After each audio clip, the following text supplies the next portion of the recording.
Welcome. This is my VR demo to showcase some of my Unity experience.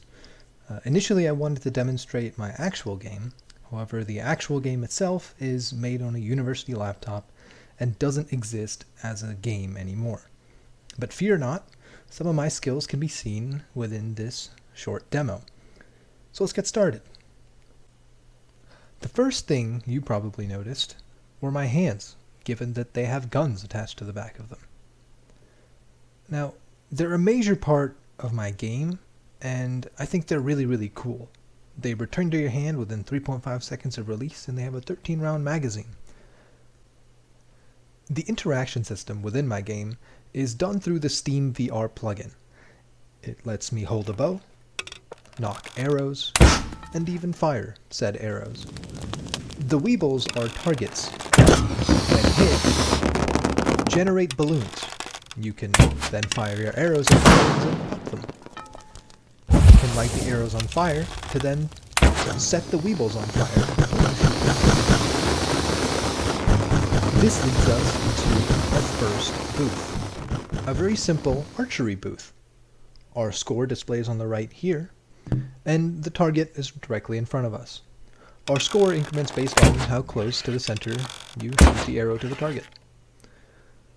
This is a very simple system designed to get a new user comfortable with the SteamVR plugin.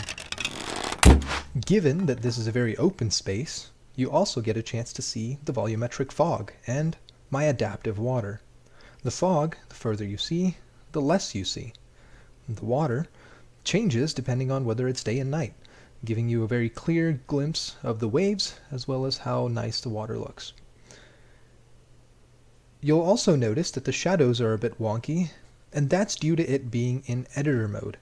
The actual game has very good and very accurate shadows. Moving on to the next fun little obstacle. This is based on Takeshi's Castle, a Japanese game show if you would. This is just to demonstrate the cool effects that scale can have on a VR player's experience. To save us some time as well as avoid the hassle, I'm just going to fly us to the top of Takeshi's Castle.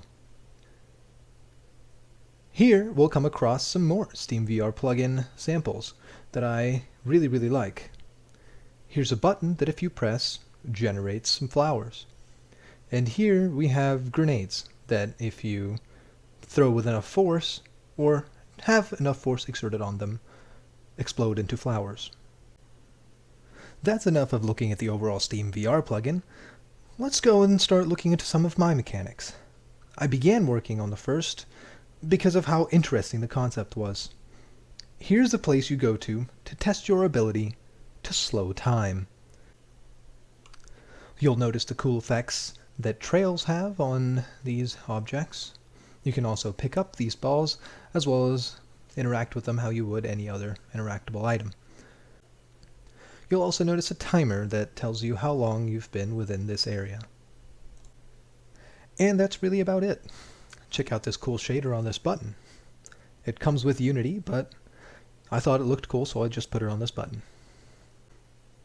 And next we come to our final destination.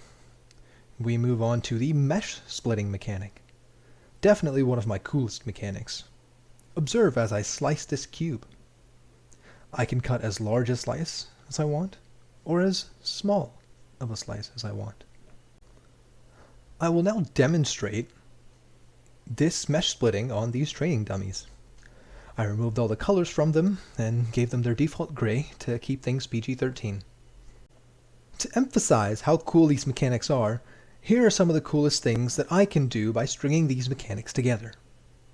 Enjoy.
And that brings us to the end of the demo. Hopefully you saw some things you liked, and you want to hire me. Thanks.